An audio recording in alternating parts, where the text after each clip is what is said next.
eBay sellers, it's Suzanne and welcome back to another sales update video. The sales in this video took place in March of 2020. Before I get into the meat of the video, I wanted to give you a personal update regarding my absence on YouTube. There was a sudden, tragic, unexpected death of a loved one that I was very close to, not related to coronavirus, but that kind of knocked me off my feet for a few days. I debated sharing this with you all, but I'm human and things happen to me too. So I'm sharing that with you all because you're my friends. I want you to know where I've been. And it was just a matter of kind of regrouping after a few days of being mentally and emotionally unable to really focus on anything. So anyway, let's get on to the video. The purpose of these sales update videos are to show what the average person can do selling on eBay with consistency and a commitment over time. The sales in this video are from March 1st to March 31st of 2020, and they're from my eBay store, Atlanta Golf Shop, which I have set up as a teaching store so that you can go and see how I do things, how I price things, the types of items I sell, and it is all there as a learning tool.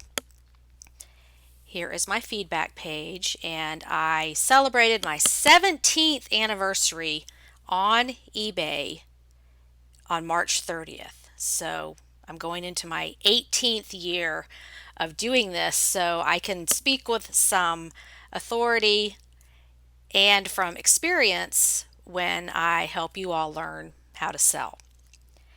Now, as far as the numbers in this video, I have a bookkeeping video that explains how I'm getting these numbers, and a great thing to do when you have some extra time on your hands is to get some kind of bookkeeping system set up so that you can know your numbers too, so you can see how your business is performing. Remember that shipping discounts can be up to 40%, so check that video on how profit is calculated. Remember that watchers don't matter, views don't matter. Items can sell in minutes, hours, months, or years. I've had item sales with less than 5 views, so don't get caught up in all of that extraneous information that really there's too many variables to figure that out. Just focus on getting your items listed, providing great customer service, shipping on time, all those things that you can control. My current objective is purchasing only items that will result in $30 or more profit.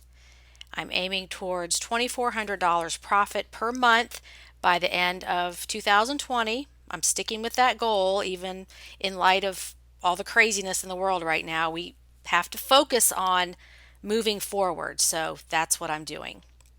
So let's go through my sales and I'll give you some commentary when appropriate. This is an Orvis 100% linen skirt. I paid $2.12 for this, took a best offer of $24. Profit was $18.20. This is the lowest priced item I sold this month, so this update shows my listings that sold in ascending order from lowest price to highest. This is a men's untucked shirt. I paid $6.35, sold it for $25 on best offer. Profit was $16.08. Land's End tankini top swimsuit. I paid $4 for this, sold it for $25. Profit was $18.41. Chico's size 3 skirt. I paid $4.30, took an offer of $25. Profit was $17.39. J. Jill sweater. I paid $3.18, took an offer of $27. Profit was $21.15. Spanx swimsuit, new with tag. I paid $4.30, took an offer of $27.50. Profit was $20.46. This is an Isaac Mizrahi cashmere sweater. So this is a Target brand, but the reason I picked this up to resell was because it's made of 100% cashmere. So it's not always about the brand, it's also about the material that an item is made of. I paid $6.35 for this, sold it for $28 on best offer. Profit was $18.69. Land's End cashmere sweater, paid $6.35, sold it for $28. Profit was $18.69. Chico's Travelers size 1 top. I thought I might keep this one, but I tried it on. I love the color because I like to wear jewel tones, and had it hanging in my closet. It sold in one day. I paid $2.08 for this, sold it for $28. Profit was $22.96. Why didn't I just keep it? Because that's just how I do things. Everything's listed, and I feel like if it's meant to be for me to keep it, then that'll happen, or if not, I'll sell it. So there's always more where that came from. I have very few things that I keep for myself, and especially during this month of such uncertainty, I was taking any reasonable offer. Also trying to stay within my profit guidelines, so I thought that was a really pretty top. Okay, Peck and Peck sweater, 100% cashmere. I paid $6.35, sold it for $28. Profit was $18.69. Erin Crafts scarf. This was new with tag. It had a real interesting honeycomb pattern. I paid $2.08, sold it for $28. Profit was $22.94. This is a Prana brand yoga or athletic pullover top. I paid $2.62 for this, sold it for $30. Profit was $25.23. And I get most of my items at Goodwill. We have another gigantic thrift store called Park Avenue Thrift that has 3 locations near me, and they send out these 50% off coupons. So that's why these prices are a little bit less than what I would pay at Goodwill. Land's End heavy canvas boat tote. I paid $4.20 for this, took an offer of $30. Profit was $23.86. J. Jill Love Linen dress. I paid $6.35, sold it for $32. Profit was $22.28. Talbot's 100% linen blazer. I paid $7.42, sold it for $32. Profit was $22.34. Another linen blazer by Talbot's. I paid $7.42, took an offer of $34. Profit was $21.60. Anthropologie poncho, $6.35, sold it for $35. Profit was $26.75. This is an Adriana Papel boutique beaded jacket. I paid $6.35, sold it for $35. Profit was $26.98. Chico's Traveler's long dress. I paid $7.42, took an offer of $38. Profit was $25.08. This is a B. Mikowski leather handbag. I paid $5.30, sold it for $40. Profit was $30.59. Another linen item, Talbot's sweater, size 1X, and that's really the reason I picked it up. I don't sell a whole lot of Talbots, but I do look for the plus size and those made from the finer fabrics such as cashmere or linen or even a cashmere blend or silk. I paid $5.24 for this, sold it for $40. Profit was $29. This is a Robert Graham shirt, size 2 extra large. I paid $0 for this because I found this at my apartment unofficial trading post, aka the trash center. When people move out, they just leave boxes of stuff there. So I am not above scavenging curbside If people are going to leave it out there, I'm going to look through it. So this sold for full price of $42.97. Profit was $38.05. And I'm inclined to think this was a boyfriend kickout because there was some really nice stuff in there. If someone was just moving out, I don't think they would have left these things. I'm pretty sure it was a boyfriend kickout. Hey, loser, your stuff's at the trash. If you want it, you better go get it. And maybe I got there first. I don't know.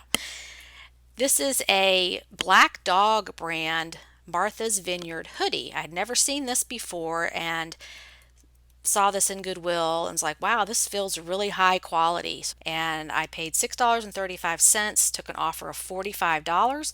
Profit was $34.93. So learned a new one there. Ralph Lauren Polo men's sweater, and this was 100% lamb's wool. I paid $6.35 for this, sold it for full price of $49.97. This is a vintage 100% cashmere sweater vest. Paid $6.35. Sold this for full price of $49.97. Profit was $37.95.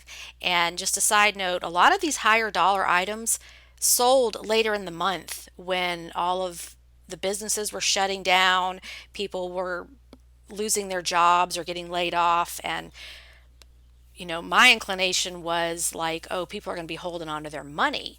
But I was really surprised to see the kinds of things that were being bought and even at full price. So that just showed me, keep the faith. We're going to come through this. People are still buying. This is a Vince Camuto pebbled leather tote bag. I paid $6.96 for this. Took an offer of $50. Profit was $38.22. I had the full price set at $94.97 because this was one that was like prices were all over the board. There weren't any on eBay. I checked on Poshmark and different sites, and it was such a range in prices. I was just like, okay, I'm just going to put $95 on it and see what happens. So I was happy with this. This is a Lord & Taylor men's medium sweater vest, 100% cashmere, and I just thought this was really bright and interesting and unusual, and I could see somebody wearing this on the golf course it just screamed golf. So I paid $6.35, sold it for $50. Profit was $37.89. Actually, it was like, this looks like something Rodney Dangerfield would wear in Caddyshack. So, I just thought this was fun. This was another new brand for me, Kuru. These are comfort shoes, sneakers. I paid $6.35, took an offer of $58. Profit was $45.20. These are a specialty shoe for plantar fasciitis. First time I'd ever seen them, but as soon as I picked them up, I was like, these feel really high quality and they were well made. So that was a win. This is a vintage Ralph Lauren Aztec patterned sweater.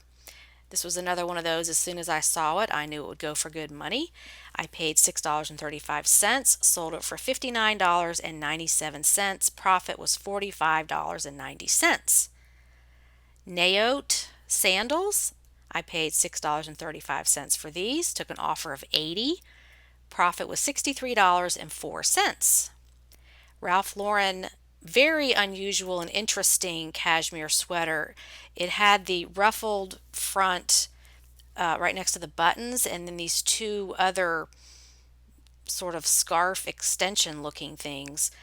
Just very unusual. Looks like a cascading waterfall. Pretty color.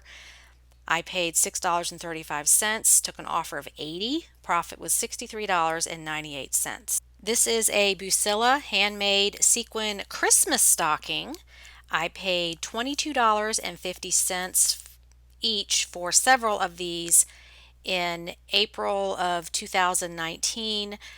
I bought them off a Facebook group, and this sold for $85. Profit was $52.76. So Christmas sells all year and during a pandemic. So keep that in mind. This is a Ralph Lauren crested blazer. I paid $7.42 for this, sold it for $100. Profit was $82.28.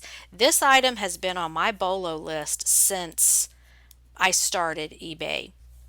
This is a post on my eBay selling blog from February of 2009.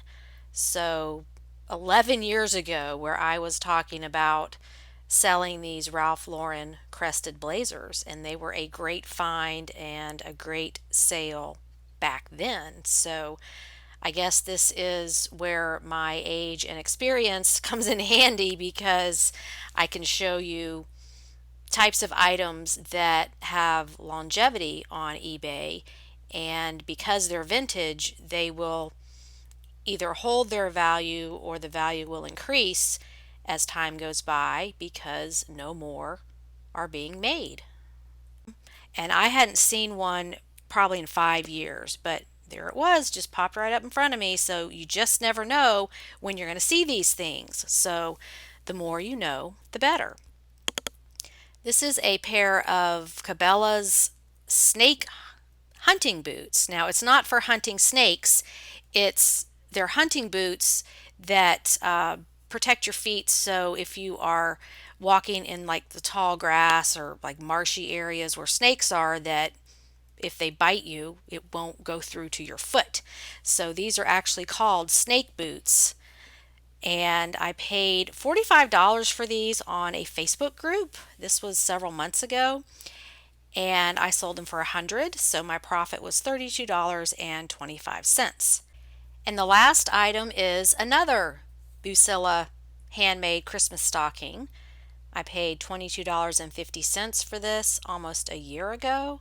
It sold for a full price of $109.97. Profit was $70.56. So again, Christmas sells all year and during a pandemic. I only had one return, but it was a whopper. Joseph A. Bank cashmere blazer, $124.97 was returned for fit, so that is now back in my store. Okay, here are the numbers. This is my March summary. 34 items sold. Profit per item, this is after the return was subtracted out, $28.58, making my total profit for the month $971.85, which came out to be 21 cents less than the month before. So at least I held steady through all of this craziness, and it was not a drastic downward spiral. Feedback, I had 34 sales and 20 feedbacks, which those feedbacks weren't all for those 34 sales. They could have been left for any item purchased in the last 90 days, which is a 58% ratio of sales to feedbacks, even though we're not really comparing apples to apples here, but I just like to show that statistic because people worry that they're not being left feedback, and it's just normal. A lot of buyers just don't leave it. Okay, number of items in my store as of March 31st is 350 items. And I'm now also tracking the average asking price of my listed items. This is important because as the average asking price of listed items increases, so will average profit per item. And my cost per item has been steady at between $3 and $6 per item for many years. It only stands to reason that a store full of higher priced items will result in more profit per sale. Now, last month I gave you this long explanation of how to figure out your average asking price per item and completely overthought that. So here's the easy way to do it. Just go to your seller hub and pull up your active listings. It will give you a dollar amount, and it will tell you the number of active listings you have, and you just divide that out to get the average asking price per listing.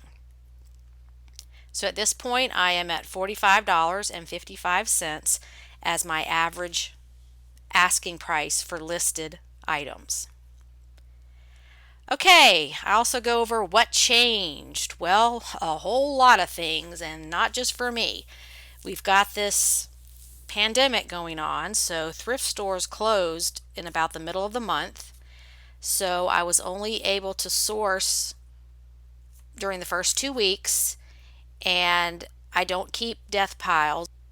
And I know a lot of you out there are probably cussing me right now because Suzanne said you're not supposed to keep death piles, and all the people that have them now have that backup security that they have inventory to list. So whoever could have foreseen this?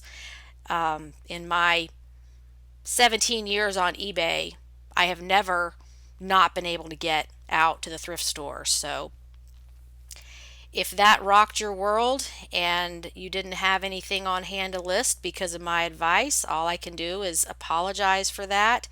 Also, the death of a loved one took me away from my business mentally, emotionally, and physically for a few days. And that's just going to happen.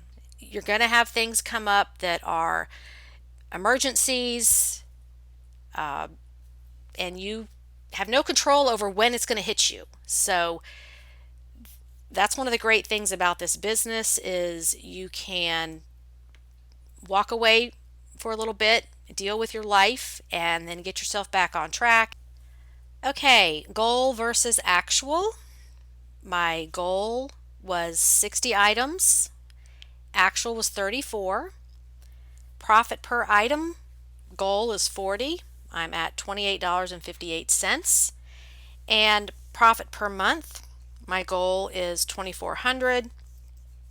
I'm at $971.85. So still a ways to go, and I will continue to just keep chugging along and trying to reach those goals. What did I accomplish? Stayed focused and busy. I listed everything I had and just kept going. And I think right now, just getting through the day is an accomplishment. If we can just keep going and stay focused and not lose our minds, that is progress. I usually give you guys a little words of wisdom here at the end, and the one this month is, in light of my personal tragedy, tell people you love them, reach out, stay connected, even though we have to stay apart, but you just never know when it's going to be somebody's last day. And that hit me really hard because sometimes you get so focused on your work and what you're doing that you just forget to reconnect with people. So send a group text out to all your friends, say, hey, I love you, I care about you, and I'm here for you. Okay, the Be a Better Picker Challenge is still going on, so if you haven't signed up for that, we eventually will be out there again picking, so you can still join that challenge and download the free tip sheet to help you get started. And update on the premium content library as of March 31st, 2020. There are 298 videos and 92 hours of education. So lots of information there if you need something to do during this free time, which it's not really free because it was forced on a lot of people, but that's there for you.